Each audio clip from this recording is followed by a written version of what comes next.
Da da da da da da. Goldschmidt. The Yankees here is Belly. First pitch. He swings. Where they moved a lot of the wood into the label, so the harder part of the bat is going to actually strike the ball. Oh, see ya! Party. High drive, right. Drill deep to. So the Yankees broke baseball Twitter over the weekend, and we're going to unpack everything you need to know or should know about these torpedo bats. Obviously, like, they're the Yankees, so they're going to be the talk of the town, and when they do things, it ends up being maybe a bigger story than it actually is.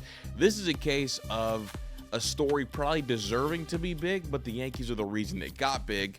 When it went viral, Michael Kay talking about Jazz Chisholm and Volpe use of these new quote-unquote torpedo bats and how they've been altered to help the swing, the bat path, and where the ball hits the barrel as a, like, in regard to these two individual swings based on what they had seen in the past and where on a traditional bat they were hitting the baseball.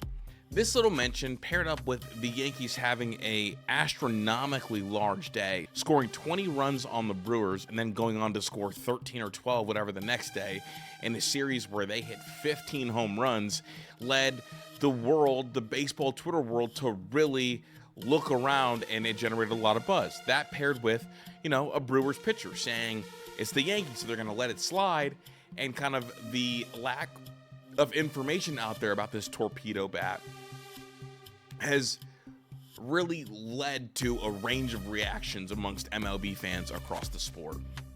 So here's what we know.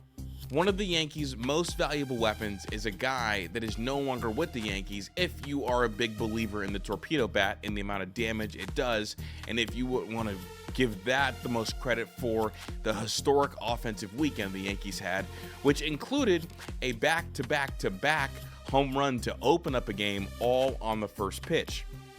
Now, we're going to be talking about Aaron Leanhardt.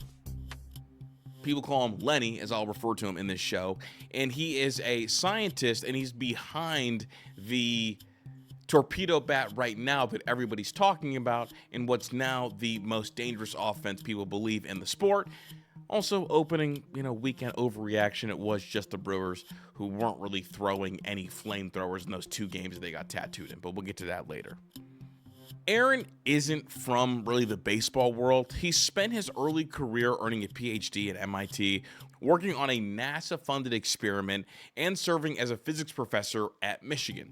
He taught about a bunch of topics that are well over my head, something about some atoms, something about some physics, this, that, aerodynamics, stuff that, again, is way above my pay grade, even though I do consider myself a little bit of a nerd with stats, but usually that comes to, like, baseball stats. At 40 years old, he made a move that not a lot of people saw coming. He left academia to pursue a career in baseball.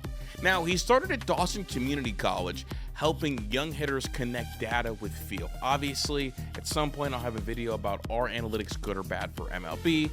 No one can deny how much they've taken over, and he wanted a crack at that world. The Yankees noticed the work he was doing at Dawson Community College, and then eventually he became a minor league instructor and then was promoted to the major league staff, tasked with bridging the gap between an analytics department and real-world player development and feel, something that he had gotten really good at in his early, quick, short time in baseball.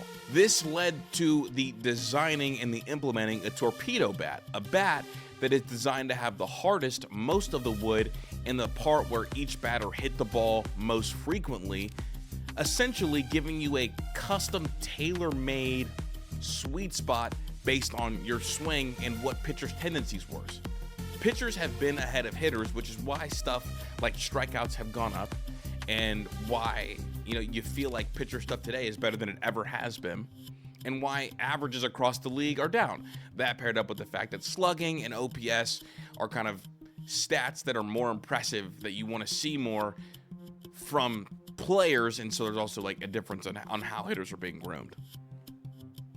According to an article from Front Office Sports, these bats that were designed by Lenny, that were scientifically customized to optimize barrel performance and maximum exit velocity, or at least expanding the range where you get higher exit velocity without altering a hitter's swing, were introduced last year and now they're picking up steam this year. Last year, Giancarlo Stanton, who posted a ridiculous postseason on his way to winning ALCS MVP, was using this Torpedo Bat. Now, Giancarlo Stanton right now is dealing with double elbow tendinitis, and there was an article that came out suggesting that the switch in bats may have caused this because the weight distribution changed, and that person that was responsible for the swap is no longer with the Yankees. Now, it would check out because Lenny is now with the Marlins, who at the time of the recording are undefeated in the sport. The goal is to concentrate more mass towards each individual hitter's sweet spot, and that would in turn improve launch angle consistency and boost exit velocity without adding extra swing effort. Multiple Yankees, were asked to try the bat. Aaron Judge did not use it, but Cody Bellinger, Austin Wells, Anthony Volpe, Jazz Chisholm in the spring, and Paul Goldschmidt all at least tested the bat out. Cody Bellinger referenced that it was brought to him last year and he declined. He's now using Lenny's version of the Torpedo Bat this year and swinging the bat really well. In the first series with these bats, the Yankees hit 9 home runs in one game. Now, 3 of them were from Aaron Judge, who was not using that bat, and obviously he's the best hitter in the sport. Cody Bellinger and Austin Wells both posted some of the best exit velocities and barrel rates of their entire careers if you take the spring sample size and the opening game series into account. Some people think it's a hot streak. Some people want them to do it against better pitching. I'm one of those people. But this is a scientific application to a sport that has science seemingly everywhere except for so much with barrel design and the bat. Now, the MLB came out and said that this is indeed legal, and while the Yankees are using them, they're not the only ones.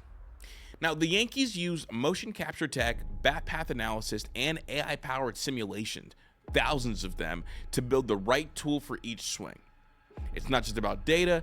You also need each swing, each hitter, to feel the same as if they're swinging a traditional bat. What separated Lenny from a lot of these other bat companies is that he figured out a way to translate these analytics into action that doesn't alter the feel of the hitter. If you ask a Yankees player, anybody in the Yankees front office, they will tell you that Lenny is more than a scientist. He's a great communicator as well, and it makes sense when introducing something that many view as a drastic change. You need that. He bridged the language barrier between the front office and the field, turning physics into feel and numbers into results that are showing themselves very early this season. So far, the Yankees aren't just hitting more, they're hitting smarter. They rank near the top in slugging percentage, hard hit rate, barrel rate, average exit velo, and that's going to look to continue as they pick up and start a series tomorrow facing a better pitcher than they had faced in the Brewers series in Burns.